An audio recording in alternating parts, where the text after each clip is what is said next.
menyebut ada Menteri keterlibatan Koordinator Bidang Politik, Hukum, dan Keamanan atau Mahfud MD menyebut Ketua Beni Wenda mendeklarasikan diri sebagai Presiden sementara Papua Barat mulai 1 Desember.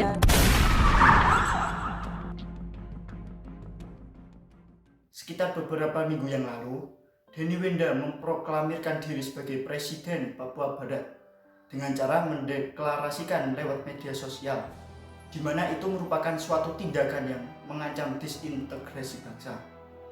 Jelas, hal itu merupakan pelanggaran dari sila ketiga dari Pancasila yang berbunyi Persatuan Indonesia, padahal Papua sudah ditentukan lewat Pepera dan juga sidang umum PBB.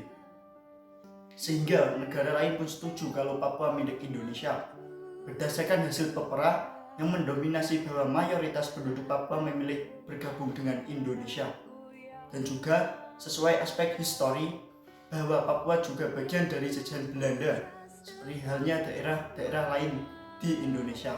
Beliau sebenarnya hanya ingin mencuri perhatian dunia lewat organisasi yang dipimpinnya, yaitu ULMWP dengan dalih Papua butuh merdeka. Namun, pada kenyataannya beliau hanya mengemis-ngemis pada PBB dan pada negara-negara yang mendukungnya. OPM dan TPNPB lainnya seperti Kepulauan Solomon, Vanuatu, dan lain-lain. Padahal, seperti yang kita ketahui, dia sudah tidak termasuk lagi menjadi bagian warga negara Indonesia, melainkan sudah pindah warga negara menjadi warga negara Inggris.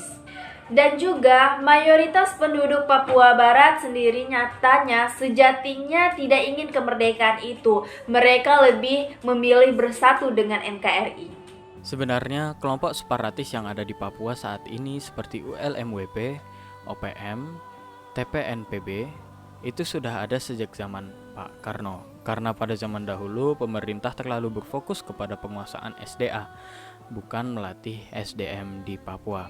Akan tetapi seiring pergantian tajuk kepemimpinan di dalam pemerintahan, pemerintah akhirnya mulai sadar dan mulai memperhatikan masyarakat Papua.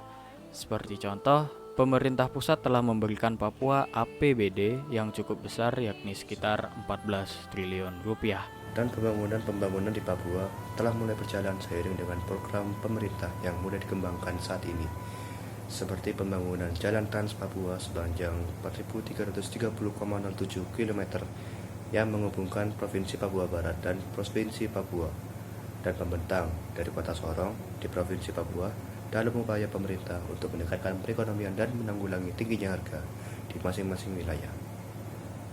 Kemudian ada pembangunan Jembatan Manjang Hamadi Hultekam yang membuat Jayapura menjadi pintu gerbang yang berbatasan langsung dengan negara tetangga, yaitu Papua Nugini. Jembatan ini akan memudahkan masyarakat yang ingin ke kawasan Koya atau Arso yang menjadi lokasi pengembangan industri di masa mendatang.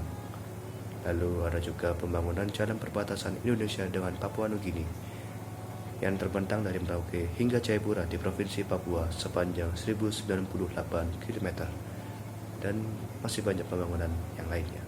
Dapat kita lihat dengan jelas bahwa mereka telah melakukan pelanggaran hak asasi manusia, dibuktikan dengan adanya kegiatan pembunuhan beberapa penduduk sipil, perekrutan secara paksa, pengambilan sumber daya milik penduduk, serta melakukan propaganda dengan cara membuat berita-berita hoaks tentang kejahatan dan perang yang seolah-olah disebabkan oleh kita sendiri.